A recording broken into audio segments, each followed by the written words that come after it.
Hey, folks, welcome back to this week's episode of Hunting Matters, brought to you by the Houston Safari Club Foundation.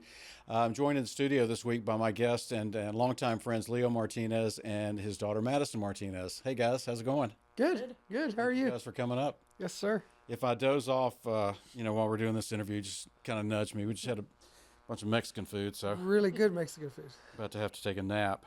So you guys drove all the way in from Mathis, Texas today. Yes, sir. Yeah? Yes, sir. That's Yes, not sir. too bad of a drive. No, it's not too bad. Yeah. It's really not. It was a good, easy drive. Good deal. Well, so Leo, let's get started with you a little bit. You grew up in Freer, Texas. You've been in the ranching and hunting industry for over 35 years now. What was it that first drew you to ranching and hunting? The hunting. I mean, it was my grandfather worked on a ranch, as well, forever. He was on the last ranch he was on. I mean, he was on that ranch for 30 years. So all of my childhood, and so I would go out there and spend summers with him. And of course, back then it was a lot different than it is today. Sure.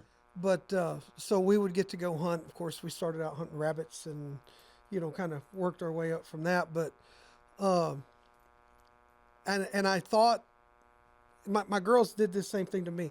At some point, I realized that A, he didn't own the ranch, and B, that hunting wasn't free.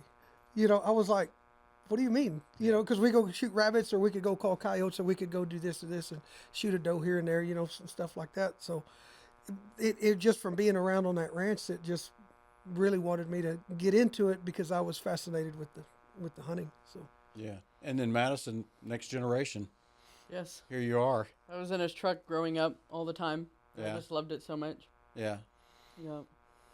Grew up. She homeschooled in going into high school, and so I took advantage of that, and she would go with me, and we put a lot of miles.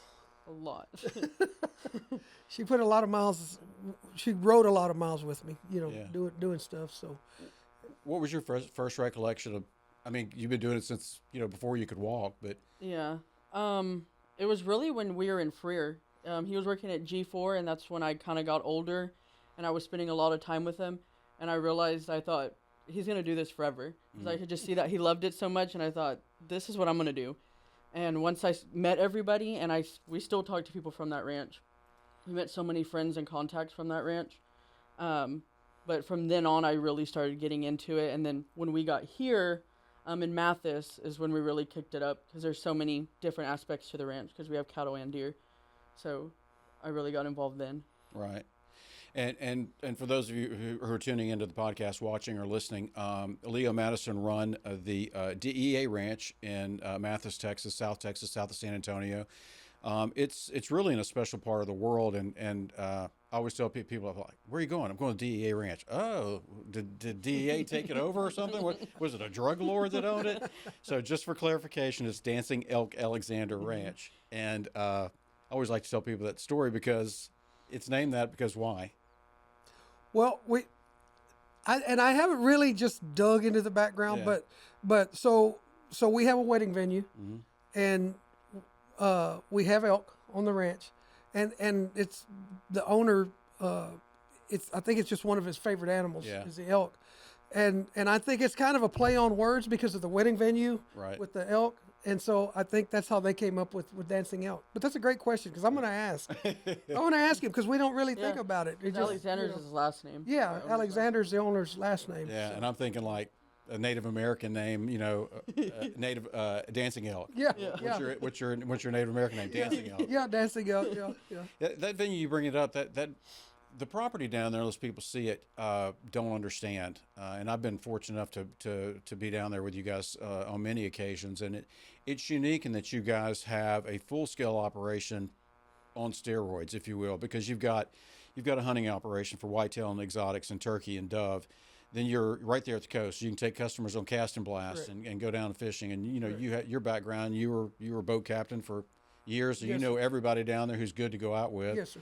And then on top of that, oh, we want to get married or have a big party or fundraiser. Oh, we can cover you there too. So talk a little bit about all the things and how kind of, comprehensive the things are that you guys offer down there. Well, we look at the what we're trying to do is maximize the ranch.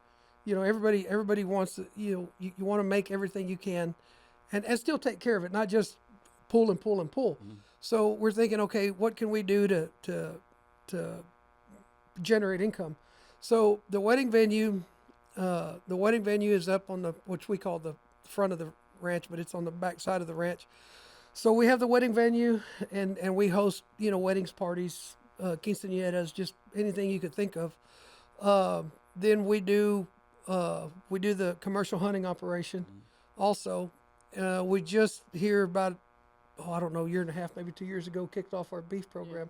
We also do farm to table beef with our cattle. So we do that.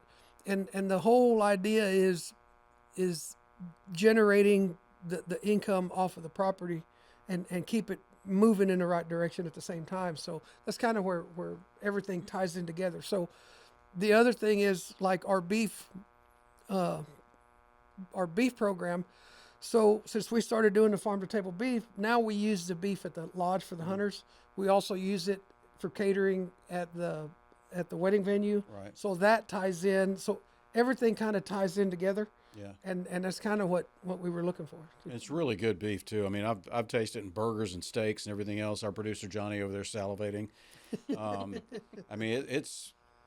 I'm not saying that because I like you guys. I mean, it's really, really good, high-quality beef. Hunting Matters is sponsored by Bass Pro Shops and Cabela's. Under the visionary leadership of founder Johnny Morris, Bass Pro Shops and Cabela's is leading North America's largest conservation movement. Together with their partners in conservation, they're positively shaping the future of the outdoors through donations, grant-making, and advocacy. The 501c3 Outdoor Fund raises funds to support conservation efforts by activating more than 200 million passionate sportsmen and women, rounding up their purchases in Bass Pro Shops and Cabela's stores and online. Visit BassPro.com or Cabela's.com today. Do you think that most ranch managers or most ranch owners look at their properties from that perspective and go, how can I maximize? I'm not being critical of any landowner. I just don't know if people always explore all the things that can Honestly, be possibilities. I don't think so, Yeah. Joe. I really don't. There's so much there, and we're looking at more, and me and Madison talk about it all the time. Birding, the birding opportunities in South Texas are incredible. Yeah. And here a while back, I left the ranch. I was driving down that county road. There was a guy walking down the middle of the road, and I'm like, what's this guy doing? So I pull up, and of course we're thinking, oh, somebody's going to try to jump our fence, or because we got animals and stuff. So, but I pull up and roll down the window, and I said, hey, how's it going? He said, good. And I said, you okay? I said, you need some help or something? He said, no. He said, I'm in Corpus Christi. He said, for a conference. He goes, and I got an alert on my app, my birding app, that there was a sighting of a bird over here that I haven't checked off. He goes, so I rented a vehicle, and his car was parked on the side of the road. He said, I rented a vehicle, drove out here. He goes, and I'm just walking around seeing if I can see him to check him off my list. Yeah. And I said, you got 5 minutes? And he said, sure, what's up? And I said, do you mind taking a ride with me? Which is, got a guy, he was turned out being from New York. Oh, wow. And so he jumps in my truck. We drive back up to the wedding venue, which we have a couple of houses up there, 3 houses that we use for guests. And I said, what can I do to get you here? And he just looked around and he said, well, you got trees, you got a pond, you've got this, you've got housing, you need some blinds. And he said, you can build some little just blinds. And so we discussed, what he would sit in to sit over this pond, and of course maybe some feeders, bird feeders, and for pictures, and just glassing birds. Right. So there's another one but I think there's just so much that's not tapped into because they hyper focus on the hunting.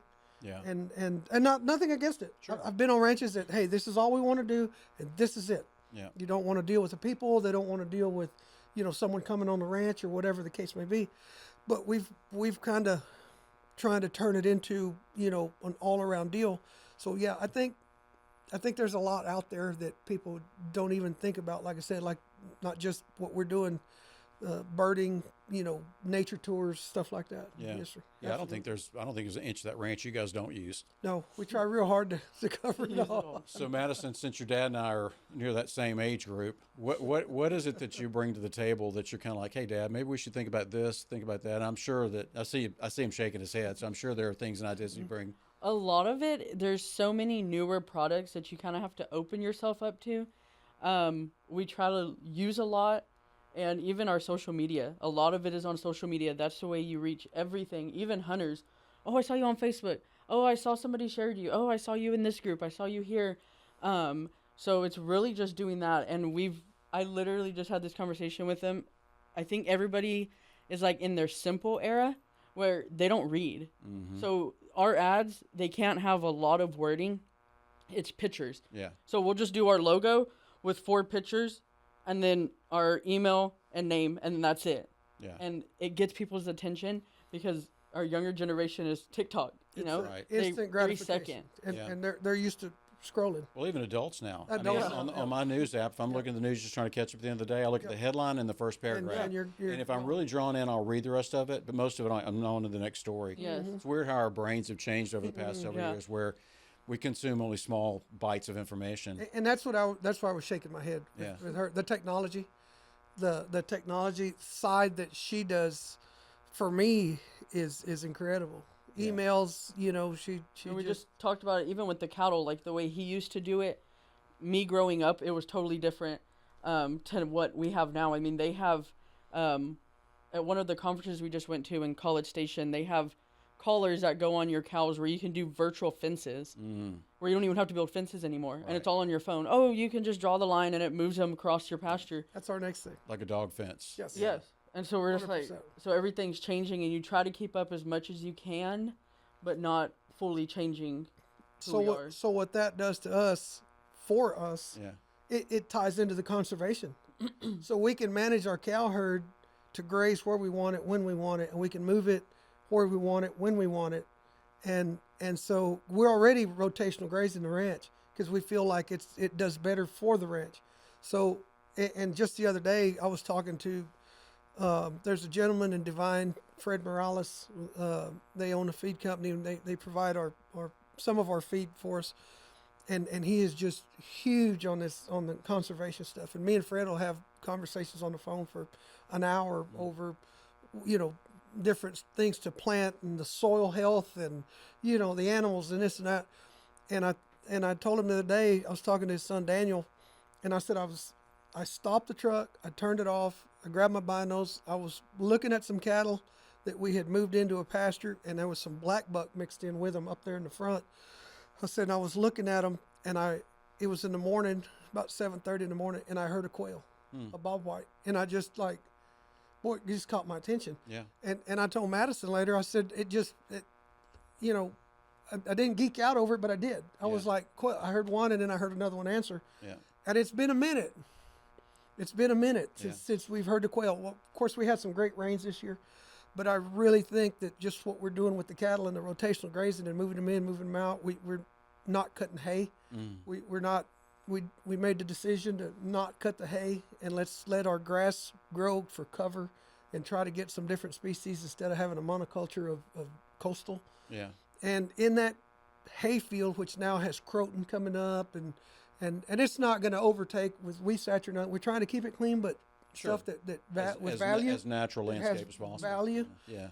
And to hear a quail and then another one answer and then another one, I heard 3 quail calling to each other, and it just filled my heart. Yeah. I was just like, oh my gosh. Yeah. So with the virtual fencing, it just takes it to the next level of being able to go, okay, now we can stay on top of our grazing, which ties into the hunting, the Yeah. deer, the everything is tied into itself. So we try real hard to You make can it just all figure out how to keep the hogs out. Capital Farm Credit understands that there's something about the outdoors that pulls you in. Could be the fresh air, the colors, the smells, the animals, the freedom. It's all just a part of who you are. And with our recreational land loans, you can purchase land for whatever outdoor pursuit you please. That way, the outdoors won't just be in your soul, it'll also be in your name. To learn more, visit CapitalFarmCredit.com Together, we're better. Boy, I wish you could come up Even with with the something. fences, though. It doesn't matter. It doesn't matter. No. So we kind of take a holistic approach, if you will, Yeah. where everything is tied into everything else, Right. and so, but the technology, you know, her end of that technology is, to me, it's easy for me to go, there it is, go. Right. Go. And she's constantly taking pictures. Every picture you see on our Facebook page is her. 99, I mean, not even 99%, 100%. Yeah. I mean, she's constantly with the camera in her hand, with her phone, and I'll drive by and go, oh man, I should have got a picture of that. And she's already got 4 or 5 of them. Right. So the technology side is huge of what she brings to the table when we're doing stuff on the ranch. Well, we're still on social media, and I don't think you can talk about this enough. You obviously deal with a lot of clients, Madison, that come out to the ranch. They all want their pictures taken with whatever they're hunting, whatever. Tell me about I'm interested to know, and I have my own opinions. Tell me about what you like and don't like to see from hunters on social media. And We just talked about this. There were some pictures on our website. We're updating our website a little bit. And there's 6 guys in a line, and they're sitting on top of their deer. Like, and we're just like, why? Yeah. Why do you do that? Yeah. And our photos, we try to get everybody set up right, deer turned correctly, and it's a lot. Clean. When we're doing it, we wipe all the blood, cut their tongue so it doesn't stick out. Right. So every time I look at pictures, and I'll tell Dad, I'm like, man, I wish I could just go take their pictures. Yeah. 'Cause they just need nice pictures, because it literally makes your whole social media or your website when you have pictures that catches everybody's eye. Right. And I think, you know, sometimes people don't think about that. They're like, Yes. well, here, I'll just, you know, I'll straddle the animal, whatever, you know, and I think what we need to be more aware of as hunter conservationists is maybe if we don't want to take so much criticism online, because, you know, the online community is your cannon fodder. If you're a hunter or you're a gun owner or you're whatever, somebody, there's always going to be somebody, no matter what your position is on what a topic, there's going to be somebody that's going to come back and go, I don't like you and I don't like that because of this. And I just think that it's our responsibility as hunters and conservationists to if we're going to post pictures, do it tastefully. Yes. And I think that's and the lesson. respect the animal. Yeah. Yeah. And A respect lot of the it is animal. respect the animal. Yeah, and I think you and I learned that kind of from dealing with people in outdoor television over the years, way back when, is that we had some camera guys and producers that we worked with that were adamant about we're not the networks also. There were Right. certain things you couldn't do, but they were real. they were bad. guys Yeah. like, oh, we're going to clean these animals up if we're going to have them on camera. You know. Yeah, and that's We're gonna do it the exactly right what way. we do. And it becomes a habit where even back then, that's where I actually got that. I carry baby wipes in my backpack just to, wipe off the nose, get the blood off your hands when you're taking the picture, Yeah. fingernails, they're just like, I just had a flashback, and I won't mention his name, but remember the guy who used to carry around the glass taxidermy eyes? yes. That would put them actually in the animals for the photos? Yes. Now that was, oh yeah. Above and beyond. Yes. Wow. I Yeah, forgot that about was, that. he was hardcore. He's Yeah, like, but okay, that's well, if we're going to hardcore. take photos, we're going to do it from these angles. And he had this little, like a contact case. He'd pop it open, and he'd pull out these Wow. glass taxidermy eyes. Yep. So they wouldn't, crazy. so they wouldn't have the gray in the eye when you Yeah. took the photos. Wow. So it wouldn't yeah. be dull. It would be bright. Yeah. Wow. I remember Yeah, that. that's now. hardcore. I've Yeah. forgotten about that Yeah. until we just started talking about that. Yeah. Crazy. Yeah. So, Leo, let's go back to your granddad. You said he was a cowboy and a ranch foreman his entire life. We've talked about my mom a lot over the Yes, years. sir. My mother was, sir. quite Yes, sir. the philosopher, if you will. Yes. Sir. I'm sure your grandfather had a lot of those same traits from that era. Very much so. Was there anything that kind of, you growing up, following him and learning that you kind of went, you know what, that's a lesson that I will always remember that I always need to put into practice. And there was a bunch of them. There's a lot. Yeah. And we were just talking here just the other day because we were working on something, and his big deal with me was, to begin with, you're right. His clocks on his wall. He never changed his clocks, Joe. His clock didn't jump forward, Right. spring forward or fall backwards. It stayed the same. And I asked him one day, I said, why don't you change your clocks? And he said, what for? And I said, well, it's daylight savings. And he said, we get up in the morning, we go to work at daylight after we eat breakfast. We come in the middle of the day when we're hungry. He said, we work till dark. Yeah. He said, you throw your watch away. He goes, this is what we do. Yeah. We're on a ranch and this is what we do. So those were those, another time, I'll tell you another story. 4th of July, I was in high school, and I was out at the ranch, and they'd had me on a mower shredding. I was shredding cinderos. And, of course, it was July, and it was hot. If Freer is anything, it's hot in July. So I drove up to the house, and I said, hey, are we going to have tomorrow off? And he looked at me, and he said, tomorrow off? And I said, yes, sir. And we're speaking in Spanish, right? And I said, well, it's Dia Grande. It's a big day. And he said, what are you talking about? I said, it's July the 4th. And he looked at me and he said, does it have more than 24 hours in it? And I said, no, sir. He goes, it ain't no bigger than yesterday or tomorrow. He goes, they're all the same, 24 hours. It's not a big day. He said, I'll see you in the morning. Yeah. It was just a very much, but the main lesson that that I would never forget, and I tell them all the time at the ranch is, I'd get in a hurry or I'd get upset and I'd say, oh, we got to go do this. And he'd say, well, what else do you have to do? And I'd say, well, what do you mean? And he'd say, what else do you have to do? Yeah. And I'd say, well, nothing. He said, okay, well, when we get done with this, what are we going to do? And I said, well, when we get done with this fence, we're going to start on that side. And he's like, we're still going to be building fence.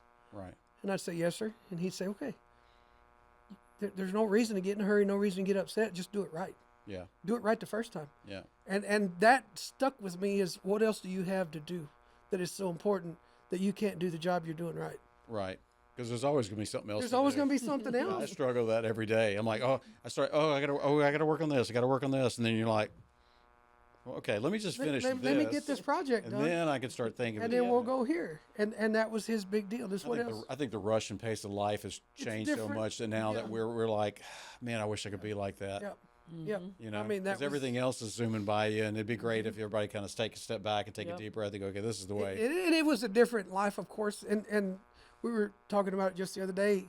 He would sit at night, no television, but we would listen to the baseball games on the radio. Yeah. All summer. Yeah. And I love baseball, and I think that's where it came from. I mean, we'd listen to baseball games on the radio at night, and just sit out on the porch with the radio on, and listen to baseball and talk. Yeah. And of course, as well as I do, we don't do that anymore. No. This is talking. This is a long time for people to sit down and talk. Right. Right. You're absolutely right. You're absolutely right.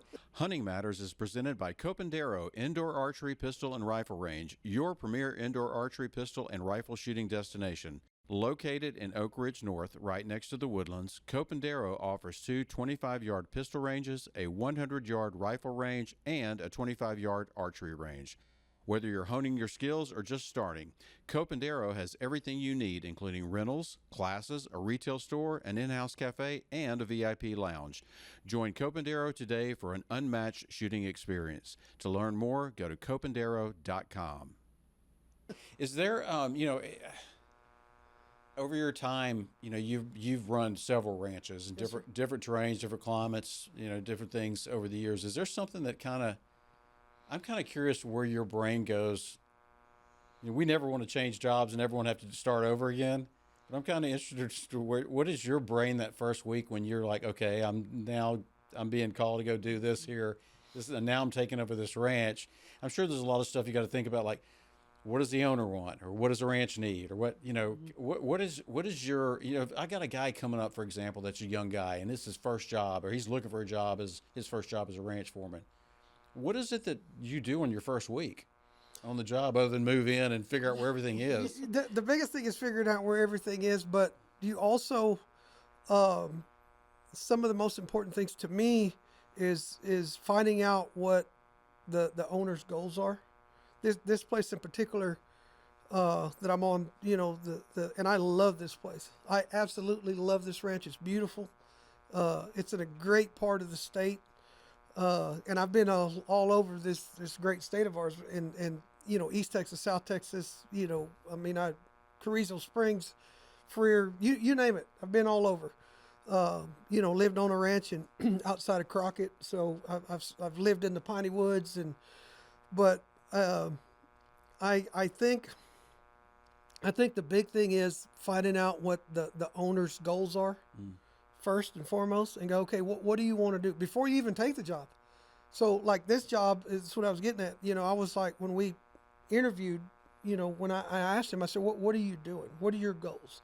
What do you want? I might not be the fit. Let's just stop right now. Right. You know, and before it gets further down, and I'm like, oh man, this isn't what I thought, or he's going, well, this guy isn't what I thought, you know, but just communication with the owner and figuring out what the goals of the ranch are. You know, what do you want to do? And then after that, the first week is the people that you work with, because sometimes you don't have a choice. They're there when you get there, and it's always going to be awkward because you're that guy. You're the new boss. Yes, Yeah. you're that guy, and they don't know you. Yeah. And so you want to be, you know, you try to be, you know, nice and humble, I guess. I mean, there's stuff that needs to get done, but, you know, a lot of times, Madison explains it the best. There's, you know, there's several ranches, 2 or 3 ranches I was on. I went from the San Pedro, which was a giant ranch in Carrizo Springs, 24,000 acres. You know, amazing animals on the place. And then I went to this G4 that she talked about, and now I'm here on the DEA. And she says, and it just comes with age and maturity, but she says the G4 Leo is different from the DEA Leo. Mm. She said that the other day. She told the guys, they said something, and she went, boy, y'all are lucky. She said the G4 Leo wouldn't have, he'd have Would have put up with acted. that. You would have been gone. You would have been gone. Hunting Matters is presented by DEA Ranch. Are you looking for the ultimate South Texas hunting experience? Then look no further than DEA Ranch. DEA Ranch offers some of the best whitetail and exotic game hunts in South Texas year-round. Whether you're looking to fill your freezer or put that next hunting memory on the wall, their professional guides are focused on ensuring each client has a memorable and exciting hunting experience. DEA Ranch offers guided hunts, professional staff, chef-prepared meals, trophy preparation, and more. To learn more, go to dearanch.com. That's dearanch.com. And it's just, I think it's just maturing and going, it's going to be okay. Right. It'll be all right. Yeah. You know, it'll work out. It's not the end of the world. And, Right. and you know, that deer is not going to ruin a ranch. You know, we can figure it out. And, Yeah. you know, that was so long ago, which you remember, it was, you know, oh, it's got to be this deer, it's got to be this, it's got to be this, it's got to Yeah. be this. And it still does. Sure. But as you get older, you realize that, okay, we made a mistake, Sure. and they happen, Yeah. and it's not gonna, the world's not gonna stop spinning, and the ranch isn't gonna shut down, and we're not gonna quit doing hunts because we shot the wrong deer. Yeah. We thought he was 5.5 and he's 4.5, or we thought he was 6.5 and he's 5.5. Okay, let's not happen. Let it happen again. Let's not make Right. a habit of it. But it's not worthy of. Okay, everybody in here, we're gonna talk about it. Blah blah blah blah blah. So yeah, G4 Leo is different from DEA Leo. I've never heard you say that before. A big That's, difference. that's pretty funny. There's a big difference. Yeah. I think we're all like that, though. Yeah. And Madison, you're a youngster, you know, Yeah. but you'll find as you get older, you kind of evaluate and take things differently. You know, it's. I think it's all in how you perceive stuff versus yep. what actually happens. You know, a lot of times. And now, as I always say, you know, the older I would get, the smarter my dad would get. Yeah, You know. always. And I can look back and I see my dad and my grandfather, and now as I'm older and I'm doing this, I go, yeah, okay, Yeah. I know what he meant now. Right. You know, even today, you just go, oh yeah. Yeah. I remember when they said that. Both of them, or my grandfather said this, or my dad said that, but I know now why. Right. You know, because they had gone over that part of it's going to be okay. You know. Yeah, and you know, I'm interested, Madison. I'm interested in your perspective of it because, like you know, like your dad said, you were homeschooled, and so you've always been around this life and involved in this life. And one thing that's always impressed me about you guys and your family is that you're all lockstep on what needs to be done. We'll get it done.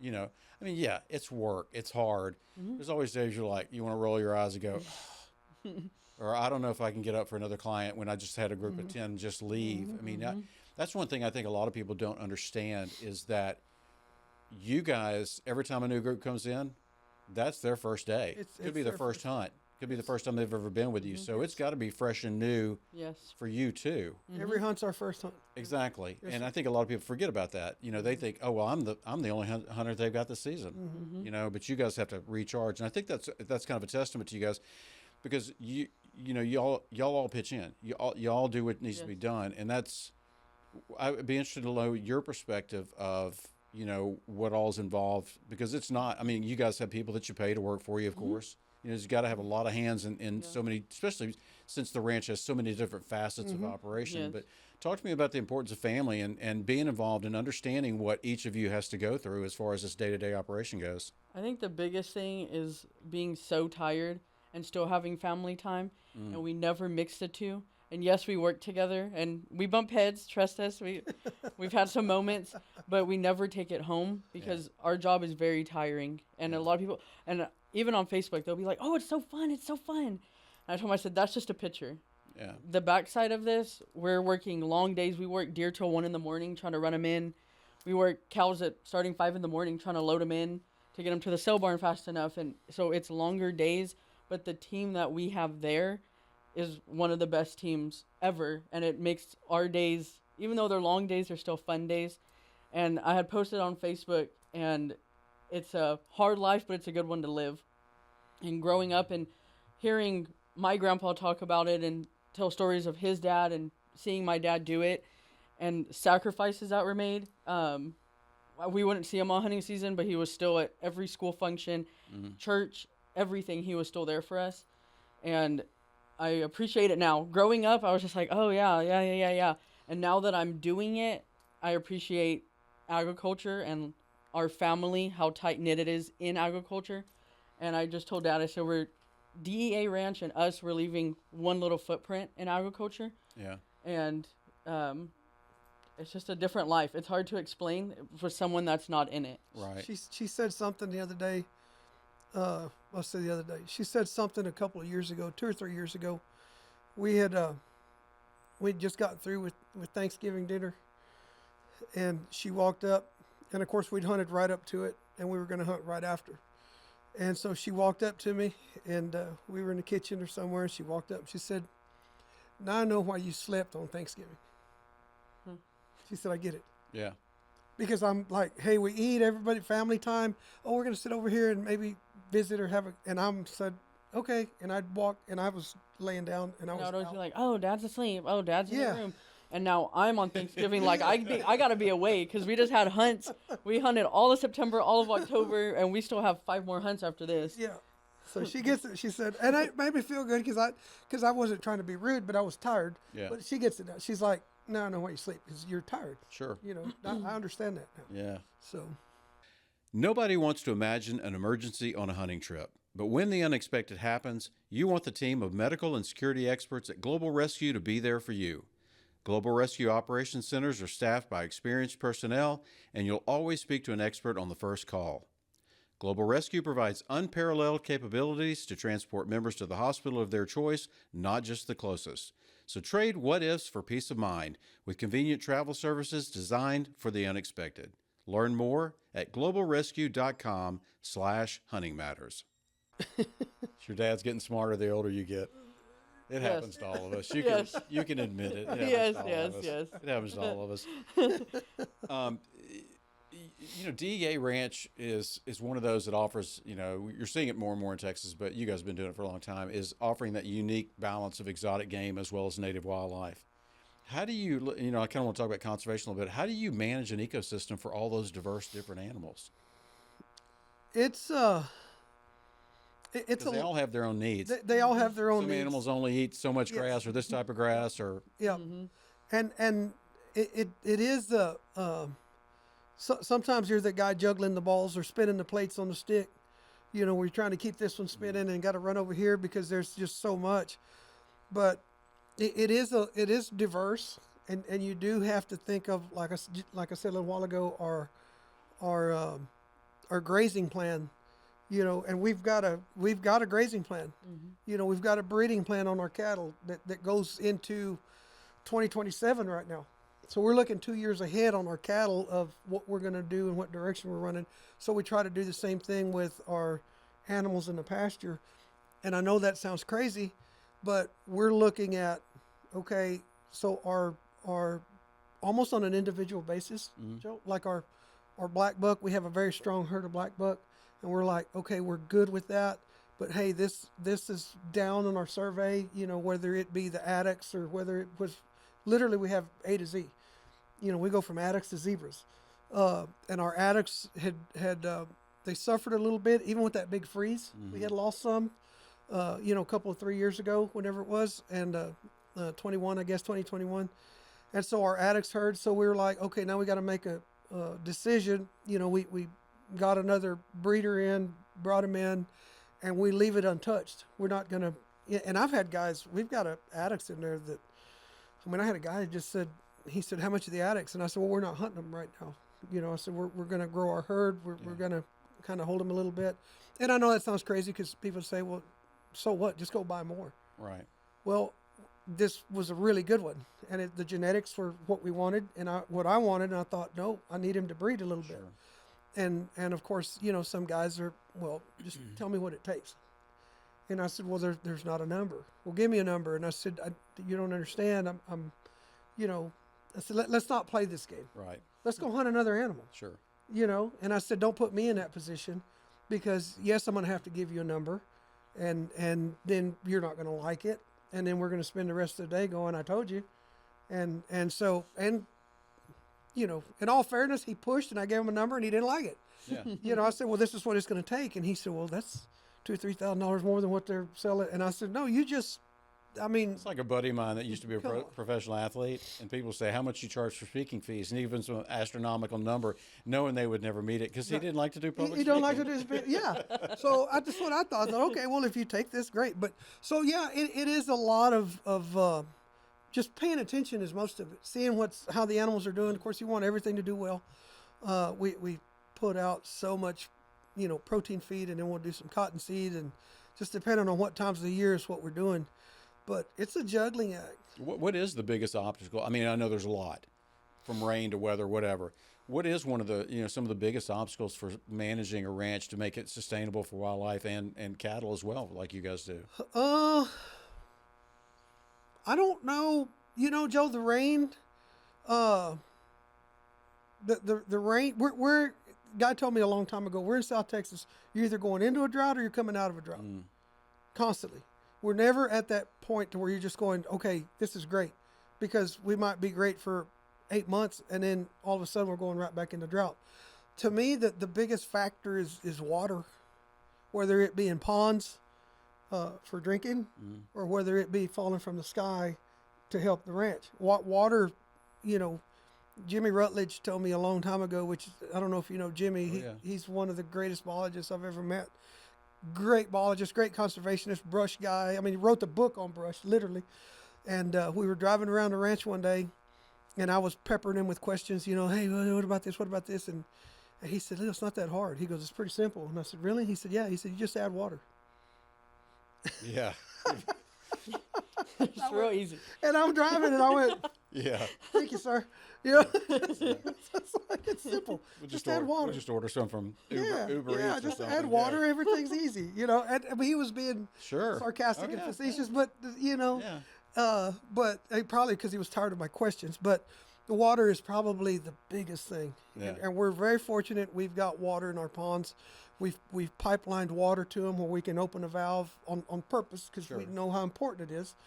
But you know, we can't control the water falling from the sky. But we can control the animals as far as numbers, what we do with our cattle, what we do with our herd numbers. You know, I gave a little deal several years ago at a Bass Pro Shop, and they asked me to speak about my management and what we did. And I stood up and I said, you know, somebody always asked me, you know, what's the most important thing in your deer management? And I said, this right here, your trigger finger. You either shoot too many, you shoot not enough, you shoot the wrong ones.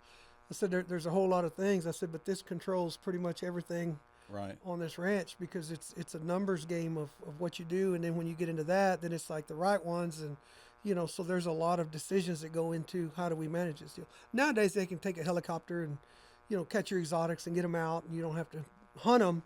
and that's become quite a thing. Yeah. Is the sale of the exotics, but the water and the numbers is the biggest thing. Mm. In the heart of nature, give your deer the nutrition they deserve with Record Rack deer feeds. The premium feeds support antler growth and overall herd health. Whether you're a wildlife enthusiast or a dedicated hunter, Record Rack deer feeds provide essential nutrients for a thriving herd. Choose Record Rack deer feeds for optimal deer nutrition. Visit recordrack.com to learn more. Have land management techniques changed a lot since you first started, or is it basically the same principles? They're the same principles. Water. Add water. It was I think it was Jimmy told me that in about 1998. When he said just add water. Yeah. We were driving around in Carrizo Springs in Dimmitt County, and it was dry, and Yeah. talking deer, and he just said add water. It'd be easy, but no, I think the practices are the same. They improve on some, obviously, like we're just talking about the technology, but I mean, it's pretty simple. The whitetail side of it, they have realized that deer can go older. It used to be a 5.5-year-old deer was mature. Yeah. And they'd say, oh no, he's 5.5. He's Going to go down after that. He's going to go downhill. Well, we have found that that's not true. There's ranches that are shooting them at 7.5, 8.5. I talked to a friend of mine on a large piece of property in, southwest, Texas, and just outside of Webb County there, and they're shooting them at 9.5 now. And they're just seeing what they can do, if it'll continue to grow. Do you think their peak is stretching because of supplemental feeding, which we didn't used to have years and years ago as much? Supplemental feeding, understanding the cattle better, understanding the management of the property, the land, conservation is just amazing. If you don't know what it is and you can't find the information, you're not looking hard enough. Yeah. It's there. Yeah. It's a swipe away. It's a phone call away to call and say, hey, what about this or what about that?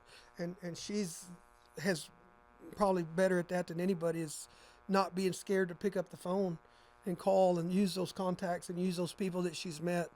And when you can build that network of people, then go, hey, this guy, he mentioned something, and be able to call and go, hey, I got a question, and be able to figure it out. That's the greatest thing that we've got. But being able to do that is really, really good. Yeah, I mean, like you said, information education's at your fingertips, but didn't make the job any easier. I mean, you still have all those day-to-day challenges. Yeah.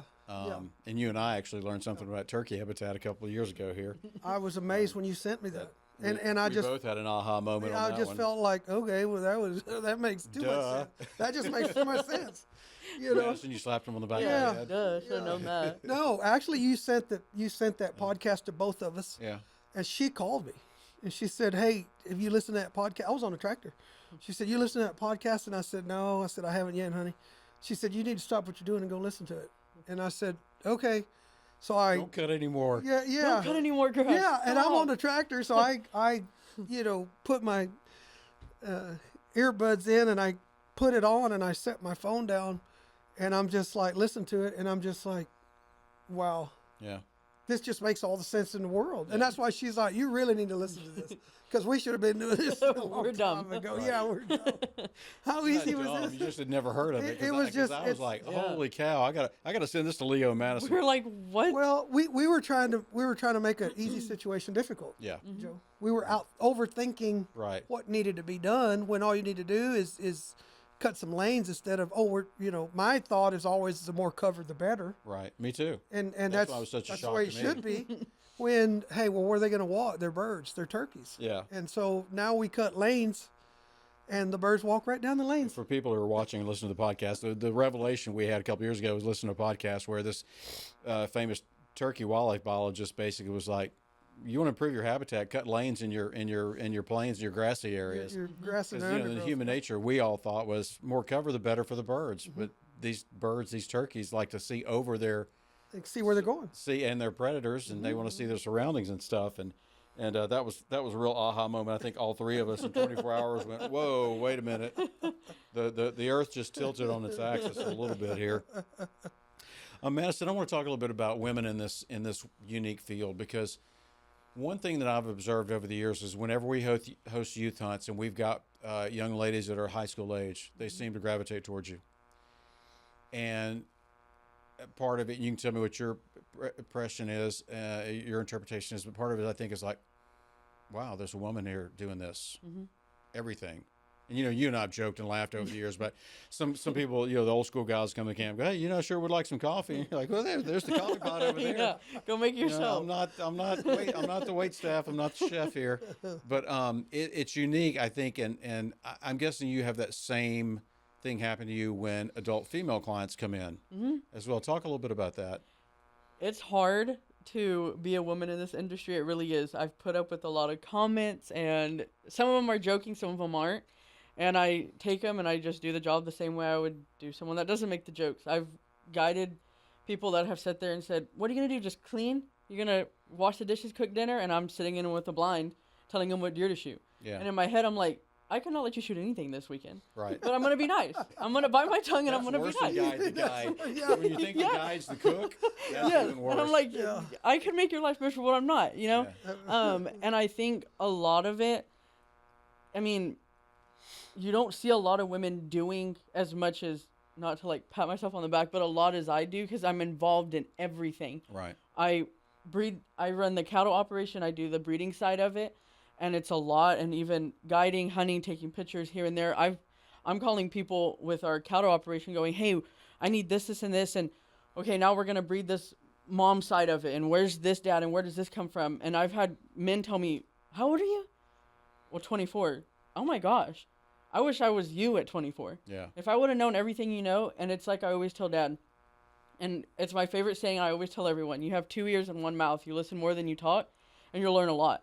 Yeah. And that's what I had to do throughout the years. And I like women hunters, and I like that they're starting to branch out a lot more. You're seeing a lot more women doing it, and it makes me happy. And it is hard, and you do have to bite your tongue and get up and just keep going. But it makes me really happy that there's a lot of women, and a lot of ranches want women to do a lot of their stuff because they're more nurturing, caring side, compassionate side in the fawning seasons and the raising animal side of it.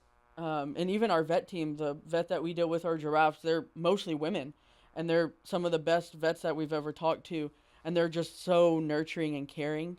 But like the youth hunts, I love having the young girls in there because that was me. Right. I was wanting to hunt so bad and be right there next to my dad, and everybody said, oh, you're a girl, you're not going to do it. And now I'm like, I got it. I'm doing it. I'm doing what a man's doing every day. Right. Are you looking for a smarter way to manage your document imaging and print environment? Dex Imaging delivers industry-leading printers, copiers, and fully managed print services designed to cut cost, boost productivity, and simplify your workflow. Whether you're a small business or a Fortune 500 company, Dex provides personalized local service with the power of a national network so you get fast, reliable support wherever you are. Dex gives back, proudly supporting organizations like Houston Safari Club Foundation by giving through profit sharing. Dex Imaging, smarter technology, exceptional service, proven results. Visit deximaging.com or email Adam Montgomery at adam.montgomery@deximaging.com. Right. I think I wish you would see that at more ranches and things, because I've heard over the years some women go, well, I don't really get into hunting and doing things unless I can get some girlfriends together and go do it, because they show up at camp and there's another group there that's all men, or it's all men's staff and that sort of thing. And and it's tough for them, because I think that's a big obstacle to more women getting in, because they don't want to go a place where they feel less than or feel mansplained to, or I'm sure that many women, if not all of them, that walk into the DEA, they go, oh my gosh, there's another woman here. And a lot of the times when they call Dad, he'll say, oh, my daughter, she guides, she does. Oh, well, my wife will be so happy. Yeah. She could sit with Madison, and it's not uncomfortable when there's a man and a woman sitting in a blind, and you're just like, oh my gosh. I just booked a hunt the other day. A guy called me with his 15-year-old daughter. Never shot a deer. Had gone hunting with him. Never shot. He said, I want her to experience. Not me. Not me going excited and the blind shaking. And he goes, but I want to be there, but I don't want to be the one coaching.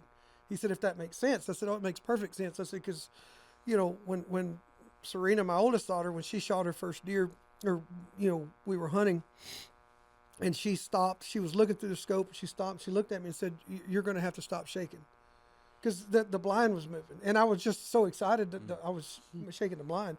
And so I told him, I said, I get it.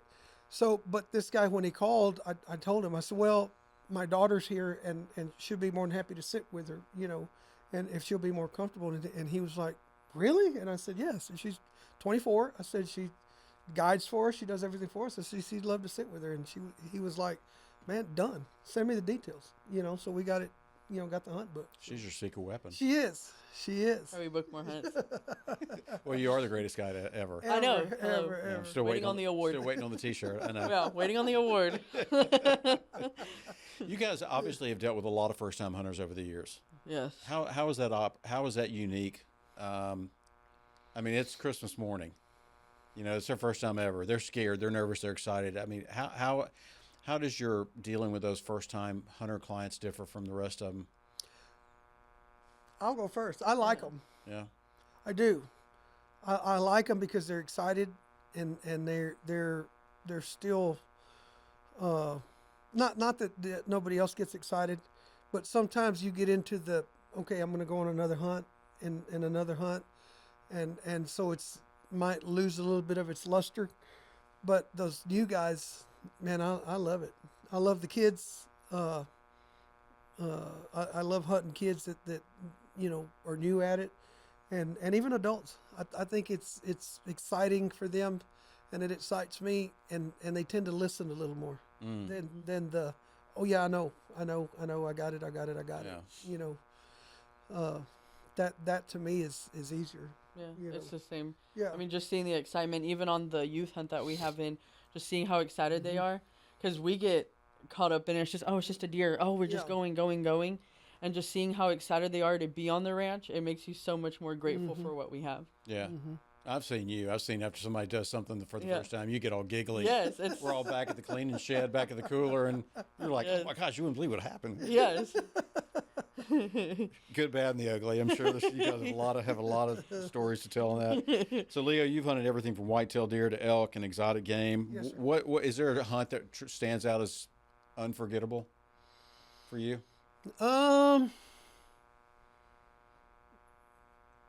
Yeah, I mean, of course, growing up as a kid, hunting with my dad was always the great. One of my favorite things to do was to hunt with my dad, as I'm guessing pretty much most people. But I shot a really, really big mule deer in New Mexico on a DIY hunt, a do-it-yourself hunt. And I literally went in, scouted it, found him, set up on him, and sat there until literally the last afternoon of the last hunt when that joker decided to step back out, and I shot him with my bow. And it was pretty gratifying to go from all the way from the beginning to the end, just me and him, and not giving up on that animal. And when everybody else was like, man, you're crazy. Yeah. You're crazy. And that, and I've told Madison before, I told her just the other day, I said, I need to get that back. Cause here, and not that it's any different, but you go through almost like seasons, Yeah. and where you're just like, I mean, I'm old, Joe, I'm tired. I get tired, Yeah. but there was a fire when that lit my fire. Yeah. When I was glassing, just scouting, and I saw him walk out, and I was like, that's a big old deer. And just kind of a backstory, what it was an alfalfa field and a cornfield that split, and it was in eastern New Mexico, weren't in the mountains, and it was just these looked like sand hills that you see in West Texas. And I watched them come out and feed. And the guys that I was with, I sent them a text message, and I said, do not come pick me up. I said, I will walk out, when I'm ready. And they were like, okay. And I sat there till about an hour after dark because he was still out there. Yeah. And then I could see the outline where he was walking off, but still feeding. And I snuck out the back, and I walked probably a couple of miles. And then I texted them and said, okay, come pick me up. They picked me up, and they're like, what are you doing? And I said, well, there's a deer in there. I don't want to spook him. So I come back in, like I said, set up on him. and ended up taking him. And Yeah. he was a 190 class mule deer, Wow. and that was probably one of my favorite. Yeah, because it was me and him. Yeah, that was most satisfying. You're like, it's either that one or none. I'm That gonna or go none. home, go home. And these empty-handed. guys that I was hunting with were seeing deer at other spots, Right. and they'd say, "Hey, we got some deer over here, man. You ought to move. What have you seen?" And I'd say, and I literally saw nothing in between the first time I saw him and the last day he walked Really? out. Yeah, nothing. And they're like, "You're crazy." You were convinced that he was still there, though. And I said, "This is the biggest animal I've ever seen as far as mule deer. You know, he's just the deep forks. Just this is what I wanted." Right. I said, "This is a mule deer." Yeah. And in my mind, this is the animal that I was hunting, and I stuck it out with him to the very end, and got it done, and just lucky and blessed all at the same time. But Yeah. it was a great hunt. That's one of my favorites. Yeah. Yeah, that because you know you're like, oh, it's probably not going to happen, and then sure enough, last time of the last There he day, is. it happens. There he is. Yeah. That's awesome. Yeah. The Houston Safari Club Foundation is a 501c3 nonprofit organization that supports the future of hunting and conservation. Wildlife and habitat conservation, youth education and outdoor experiences, scholarships, and anti-poaching efforts are just a few of the programs supported by this organization. Monthly events, an annual convention, award-winning publications, networking opportunities, and valuable resources for hunting knowledge are just a few of the benefits of being a member of Houston Safari Club Foundation. If you're searching for a group of people dedicated to protecting the future of hunting, look no further. Join Houston Safari Club Foundation today at wehuntwegive.org or call 713-623-8844. So this year you're stepping on the board of directors, Yes, sir. Houston Safari Club Foundation, as vice president. What excites you the most about the upcoming year, and about what the organization does? I'm going to tell you what really. Yeah, I don't know if it was, you'd call it a light switch, but it was a light switch this year, this past year at convention, sitting in that room and watching those kids, which I'd seen it before, but I don't know what it was. Watching the and I say kids, they're college students. Yeah. Walk out and get those scholarships and talk about what they're doing, and it was just like, this is the greatest thing ever. And because there's so many of those kids that without it don't have the opportunity, Right. and can't move forward with what they're doing. And then I was sitting in there, and Dr. Harvison walked out, Lewis. And I told them, we're sitting at this table, and they started introducing him. He didn't have a picture up or nothing. And I think you were doing the introduction on him, or one of the guys was. And they start, he started this and this, and I said, "Hey, that's Lewis Harbison." And they were sitting at the table, and they were like, "You can't know this guy." And I said, "Oh, yes, I can." And they're like, "There's no way," because they always say, everywhere we go, you run into somebody you know. And so, and I said, funny story. I said he was on a mountain lion study. I said, and the core area was on one of the ranches that I was on. I said, so I got to ride with him. We would go catch the mountain lions. Yeah. I would, and that's where I met all these Jimmy Rutledge and all these guys, and we would hang out. And then we had a bunkhouse that they would stay at. So we would go. They would go do the lion stuff. Of course, I would leave work and go, "Hey, I'm going with them." Yeah. And so we would go do all the lion stuff, and then we'd come back, and I'd sit at that bunkhouse, and it was, Joe, it was probably some of the greatest deer conversations in my mind in South Texas known to man. You had a collection of wildlife biologists that was old school back, in the 90s, when there wasn't, the technology wasn't there, when it was word of mouth. Right. When you would ask, Or writing white papers. yeah, up yeah, and published. and you would write down your management plans, and so we would sit around for hours and just talk deer and talk the ranch and talk about what we were going to do as far as the brush, and how would you do this over here, and let's, what about that deer we saw, what would you do with him, and would you leave him, would you take him, and it was just the knowledge, and not my knowledge. I was trying to soak up everything I could, but the knowledge of those guys sitting there, it was just incredible. So it was funny to see Lewis and go, I mean, it just brought back a lot of memories Sure, for me, sure. and just went, and I didn't go up and approach him. I didn't bother him. He had a lot of people around him, and they said, "You gonna go say hello?" And I said, "No, I'm not gonna bother him." I said, "I'm not, I said, I haven't seen him in 20 years, 25 years, but to see what they do, Yeah. that was the light switch moment for me. I was just like, this is just as good as it gets. Yeah. That and to hear all the different stuff that they're doing. Yeah. It's not just deer. Right. Right. Oh yeah. Yeah. It's not just deer. I mean, Yeah. we're Black bear, birds. Yeah. quail, javelina. Yeah. I mean, everything. Yeah. You know, what effect does hogs have on quail and turkeys and coons and this and that? Yep. It's conservation. Yeah. It's conservation 101. Yeah. So, and as the older you get, the more you realize that it is tied in together. Yep. Everything ties in together, whether it's a raccoon or a buzzard or a crow, or like, you know, we were saying earlier when you said, oh yeah, we take the elk, you got to cover the eyes because they come pick the eyes out Yep. when you're on the mountain. It's every animal out there does something. Right. And to see these guys just going, oh yeah, we're studying this in West Texas, South Texas, East Texas. I was just sitting there going, what, you dummy. Yeah. Why didn't you see this before? The cool thing about it too is now we're starting to see those students. You know, they've gone on to leadership positions and top research positions.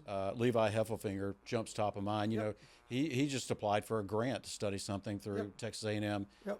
I'm like, we gave that kid a scholarship. That kid, yeah. You know, two times over the past several years, and now he's a leading researcher in his field. And that, I think that's a really neat thing to see. Is now that they've gotten their education, now they're coming back, and you're starting to see them actually make a difference out in the world. Speaking of projects, you have I call you the giraffe whisperer. you have gotten attached to, whether you wanted to or not, Yeah. at a child's place. You guys now have 2 giraffes out there that you're basically training and raising. Yes, we have Bonnie and Clyde, and it's a lot, and it looks easy and it's fun. I won't say that it's not fun, They're such cool animals. and they're so cool to be around. Fantastic. But they're very finicky animals, so there's a lot of nutrition that goes into it and hoof care that goes into it. Dr. Brittany East is our vet and her helper Taylor, and they're one of the best vet teams ever. They help us a lot. They answer all our questions, even if sometimes I'm like, this is probably gonna be a dumb question, and they answer it. But even like that, we're freezing Weesatch that we're cutting. We're freezing it Right to now. feed her throughout the winter because the leaves are gonna fall off.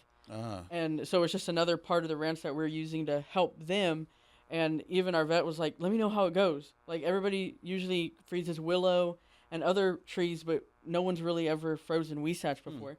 And it worked. It's been in the freezer 3 weeks already. We pulled a it's stem out. We crazy. pulled a stem out yesterday or day before.